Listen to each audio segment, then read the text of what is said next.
Let's talk about Juno. This movie is pretty damn good. This review brought to you by MyRealty.com. You want to sell your house on your own without the realtor fees and all that, you can list your FSBO for free at MyRealty.com. Or if you are a real estate agent, list your business and meet people who are trying to sell their house at MyRealty.com. It's a beautiful, harmonious hand-holding going on there. Juno, there's one thing that makes me mad about this movie. We'll talk about in a second. First, some notes on the movie. Flippin' packed with stars. I mean, Ellen Page, the 16-year-old girl, is remarkable. But then you have Jennifer Garner, and you have Jason Bateman, and you have Allison Janney, who I love. She was great in The West Wing, you know, the snappy middle-aged woman, and then she's the voice of Kaiser Permanente now. And did you realize Allison Janney was the downtrodden, very sad wife to the crazy Marine in American Beauty? I didn't know that until I was watching it the other day in a hotel. You know, you see the weirdest movies in hotels, and I hadn't seen that in a while. Who else is in this? Michael Cera, who is hilarious. He was George Michael in Arrested Development. You're seeing him all over the place now, of course, in Superbad. And J.K. Simmons, he's one of those guys who's in everything but nothing. He's like a more talented Gerald McRaney. You know, J.K. Simmons would have never been in Evening Shade, because he's just got a little extra level of class there. I don't know. Did I forget some people? I'm sure.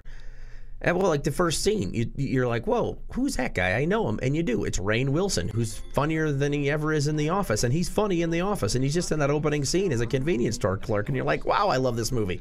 The soundtrack hops along. Everything's great. And it essentially, this movie, Juno, is the female perspective of the Judd Apatow, super bad, knocked up evening gone wrong, and now everybody has to deal with the consequences. I mean, it's a girl who's pregnant, and she's got to figure out what to do. And, I mean, the only thing that's kind of weird is how witty young 16-year-old and knocked up Juno McGuff is.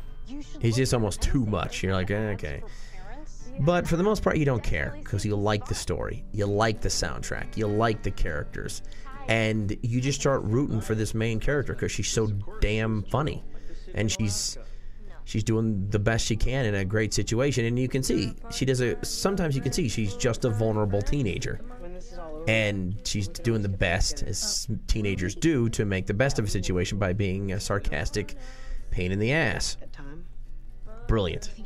The one thing that makes me mad about this movie is that not many people are going to get to see it in the theaters.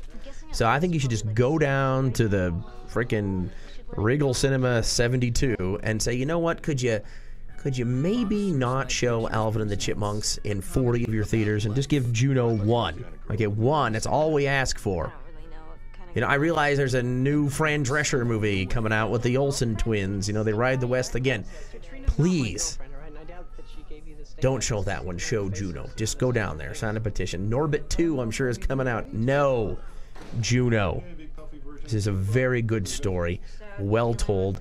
You know, it's got that kind of wacky indie thing that might freak some people out, but it doesn't go overboard. And some independent movies have what I call the freaky independent factor. Independent movies, they'll be trucking along fine, and then they got to throw in something so strange. You see bestiality or something. It doesn't even make sense, but they just seem, it's people are driven to do that in indie movies. Like Transamerica, I'm like, wow, Felicity Huffman's great. Then she kisses her son, and I'm like, what? That didn't need to happen. You know, I was already dealing with enough culture shock watching the transgendered person try to get around, and then now that. Juno doesn't do that to you. It's quirky. It's cute. If you're not into indie stuff, if you don't want to step outside the mainstream, if you're waiting for Mission Impossible 4, don't see it. Otherwise, you're going to like this.